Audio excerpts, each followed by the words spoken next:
Have you ever looked at a quarter and thought, it's just 25 cents?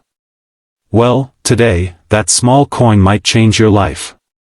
Imagine finding a simple quarter in your old coin jar, in your change from the store, or even under your car seat, and it turns out to be worth $50,000, $80,000, or even $100,000. Sounds impossible, right? But believe it or not, it has happened. And it can happen again.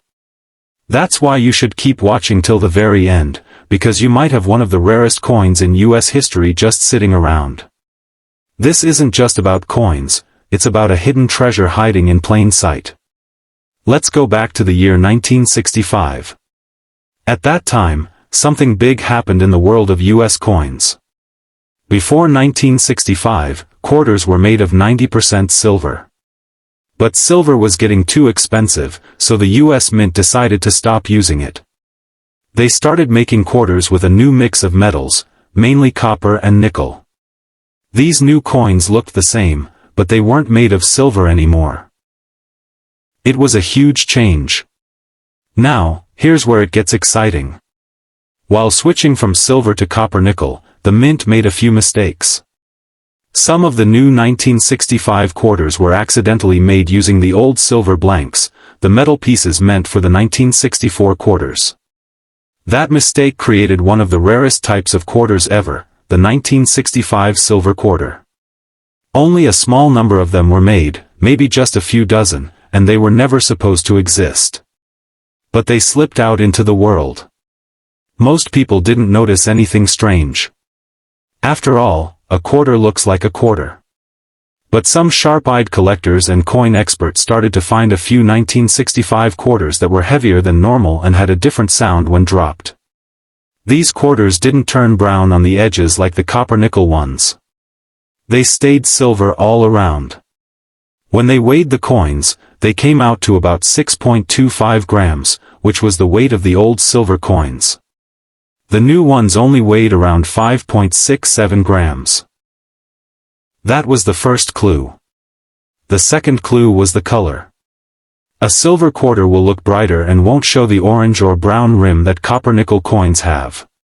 And finally, the sound test. When you drop a silver quarter on a table, it makes a sharp ringing sound, while the newer ones sound dull. These small signs helped people discover that some 1965 quarters were made with silver by mistake. Now, let's talk money. One of these 1965 silver quarters sold for $7,000. Another one sold for over $14,000. A top quality one, in really good shape, sold for $16,800 at auction. And that's not even the highest. Some coin experts believe that a perfect condition 1965 silver quarter could bring in $25,000 to $50,000, or even more. If the coin is super rare or has more errors, like being struck twice or having a double tail design, then it can easily reach $80,000 or even $100,000. Yes, you heard that right, a quarter worth 6 figures. There's one very special 1965 era coin called the double tail quarter. It's so rare that only about 3 of them are known to exist. Instead of having a head on one side and a tail on the other, this coin has tails on both sides. That's a massive minting mistake, and collectors go crazy for it. One of those coins has sold for $41,000, and experts say it could go for even more today. Imagine having a coin like that in your hand, thinking it's just 25 cents, and finding out it's worth more than a luxury car. But how do these mistakes happen? It all comes down to timing and human error. When the Mint switched metals in 1965, they had millions of leftover silver blanks sitting around. Some of them accidentally got mixed in with the new copper-nickel ones. Nobody caught the mistake before the coins were made and sent out to banks. The workers didn't mean to create rare coins, but their tiny mistake created a jackpot for people like you who know what to look for. So now you might be thinking, okay, this sounds cool, but how can I tell if my quarter is one of these rare ones? Great question. Here's what you can do. First, look at the date. It must say 1965. Then, check the edges. If the coin is all silver-colored on the rim and doesn't show any brown or copper, that's a good sign. Next, weigh the coin using a small scale that can measure grams. If it weighs close to 6.25 grams, you could be holding a silver quarter. And if you're not sure, take it to a coin shop or send it to a grading service like PCGS or NGC. They can check it and tell you what it's worth. There are also other types of 1965-era quarters that are worth money. Some were struck on the wrong planchets, like pennies or dimes. Others have double images, missing parts, or are off-center. Even those coins can be worth hundreds or thousands of dollars. But the silver ones are still the kings. They are the most exciting, the most valuable, and the hardest to find. That's why people are hunting through their change, checking old coin jars, and asking grandparents if they have any 1965 quarters. It's like finding a needle in a haystack, but if that needle is worth $$80,000, wouldn't you want to look? Let's take a moment to imagine.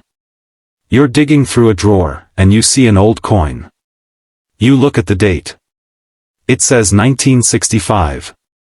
It looks a little shinier than the others. You weigh it. It's 6.25 grams. You get excited. You send it in for grading. A few weeks later, you get the news, it's a rare 1965 silver quarter, and it's in great condition. A collector offers you $40,000 on the spot. You turn a piece of loose change into enough money for a down payment on a house. That's not just lucky. That's life-changing. That's why people love coins. It's not just about the metal. It's about the story, the history, the surprise. It's about something that was once worth 25 cents, becoming a once-in-a-lifetime treasure. And the best part? It's not just a dream. It's real. It has already happened. And it can happen again, to you. So, the next time someone gives you change at the store, or you find a quarter on the ground, don't just toss it in your pocket. Look at it. Really look at it. It could be the key to something big. Maybe it's just a regular coin. But maybe, it's the one. Collectors all over the world are searching for these coins every day. Some go to garage sales, some search through rolls of coins from the bank, and others just get lucky. The point is, these rare quarters are still out there. They're not all locked away in museums or private collections. Some are hiding in change jars, sock drawers, or in someone's glove box. And maybe, just maybe, one of them is waiting for you to find it. So keep your eyes open, your scales ready, and your hopes high. Because when it comes to coins like the 1965 silver quarter, even the smallest coin can bring the biggest surprise. And remember, if you find one, don't spend it. That 25-cent coin could be worth more than your car, your rent, or your next vacation. It could be the most valuable thing you've ever touched. All because of a simple mistake made over 50 years ago.